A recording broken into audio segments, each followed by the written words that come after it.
Terus mengapa kok deep learning? Ya, di dalam meningkatkan dalam apa? Dalam mendidik kok perlu pendekatan deep learning ya atau deep learning approach. Yang pertama bahwa kondisi masyarakat kita ke depan itu unpredictable. Apa yang akan terjadi itu susah diprediksikan. Keadaan dunia itu sudah sangat absurd, ya. Tidak tidak bisa kita prediksikan secara uh, tepat apa yang akan terjadi di masa yang akan datang. Ya, misalnya kemarin kita sudah melalui suatu perubahan paradigma pendidikan yang sangat mendasar dari model pembelajaran yang eh, biasa kita lakukan secara konvensional, secara tatap muka, tiba-tiba terjadi bencana ya, berupa pandemi. Nah, itu tidak kita rancang secara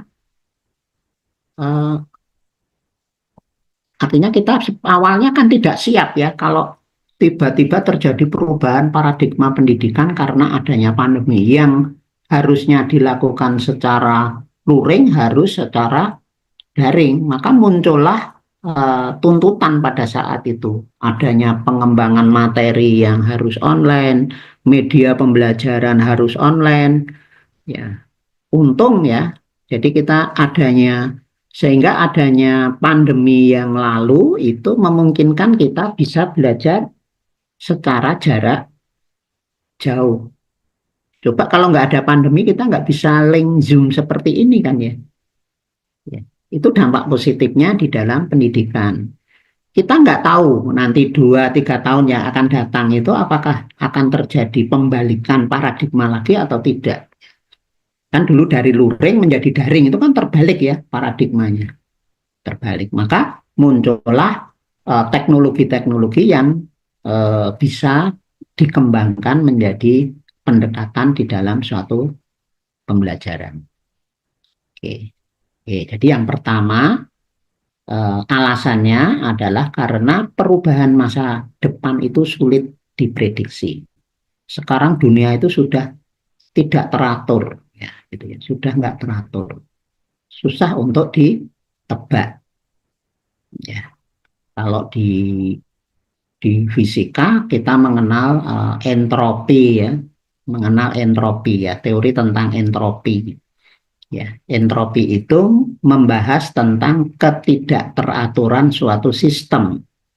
Ya, bahwa entropi itu cenderung menuju atau cenderung meningkat, atau dengan kata lain bahwa perubahan lingkungan kita itu cenderung menuju ketidakteraturan. Dari yang baik pasti akan menuju ke yang buruk.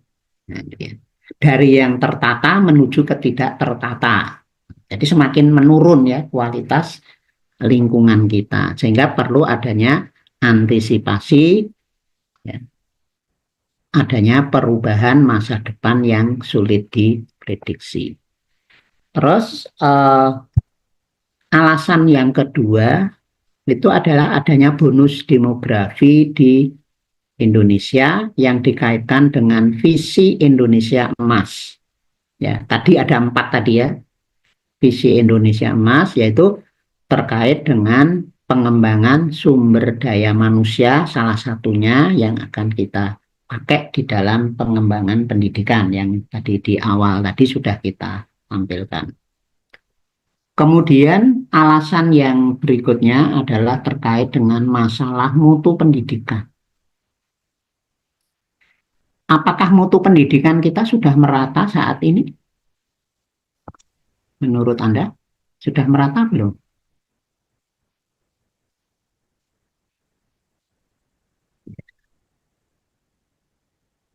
Mbak Nur Anissa, dari mana Mbak Nur? Saya dari SMK Wisnuwardana Malang, Jawa Timur. Nah, oke, di Malang. Menurut pendapat Mbak Nur Anissa, itu sekarang itu masalah mutu pendidikan kita itu sudah merata belum, Mbak? Antar daerah. Kalau menurut saya, sistem pendidikan di Indonesia itu menyesuaikan karakter siswanya yang heterogen mungkin ya selama ini. Karena antara satu daerah dengan daerah lain mungkin karakter siswanya berbeda. Dari situ mungkin untuk model pembelajaran yang digunakan pun juga tidak semuanya sama. Jadi ada yang sudah siap menerima dan ada yang istilahnya masih dalam tahap belajar. Itu artinya secara umum bahwa di Indonesia itu masih banyak permasalahan tentang pendidikan ya. Salah satunya adalah mutu pendidikan yang belum merata. Iya. Kemudian terkait dengan penguasaan literasi, kira-kira bagaimana?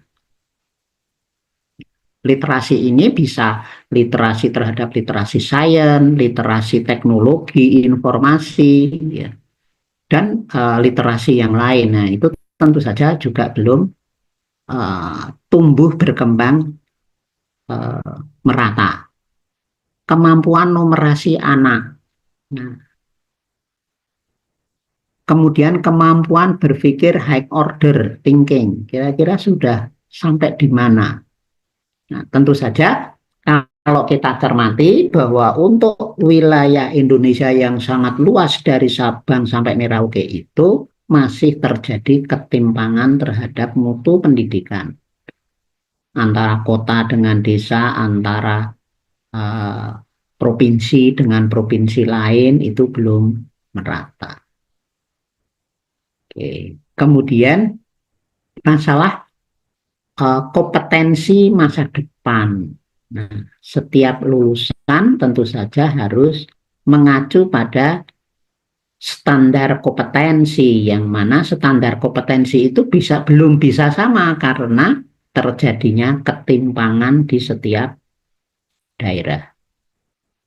Maka di sini diusulkan ya, bisa kita usulkan bahwa pembelajaran itu bisa memilih pendekatan secara deep learning ya, salah satunya. Nah, ini sudah dicanangkan ya oleh Menteri Pendidikan kita bahwa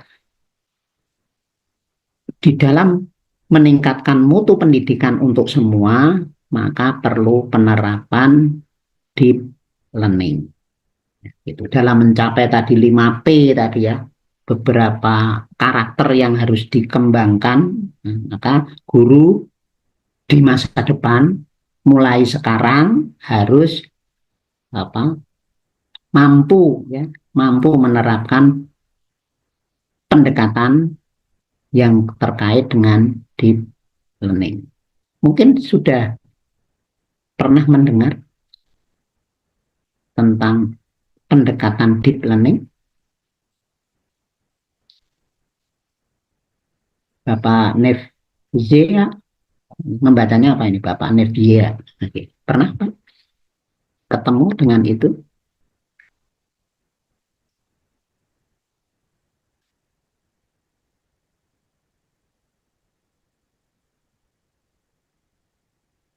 Pak Subhan pernah mendengar?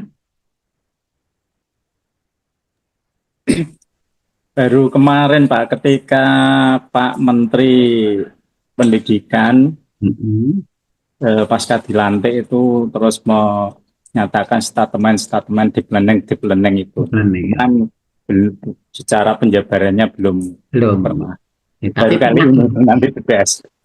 Pernah dengar gitu ya? Iya. Oke, pernah dengar. Oke, Mbak Elvi pernah dengar? Pernah waktu Menteri menyatakan itu, Pak. Ya, oke. Jadi intinya pernah mendengar ya istilah Pernah. ini. Ya, pernah. Seperti apa wujudnya belum ya? Ya. Belum, Pak, belum. Oke, artinya kalau sudah paham itu maksud saya akan banyak saya lewati, tetapi kalau belum ya akan kita cermati sedikit demi sedikit. Ya. Oke. Pak Lukmanul Hakim sudah mengenal?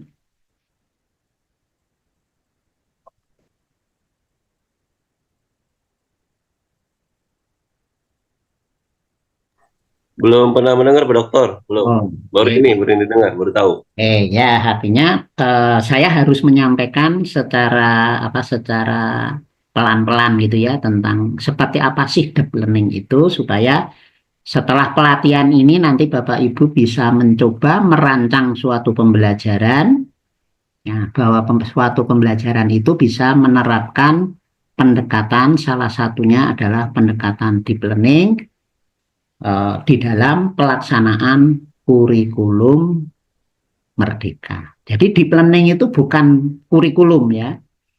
Deep learning itu bukan kurikulum, tetapi sebuah pendekatan yang bisa dipakai untuk melaksanakan kurikulum. Ya, salah satunya adalah kurikulum Merdeka. Yang mana di dalam kurikulum Merdeka itu di samping kita mengembangkan kemampuan secara kognitif, juga harus bisa mengembangkan watak atau karakter Pancasila.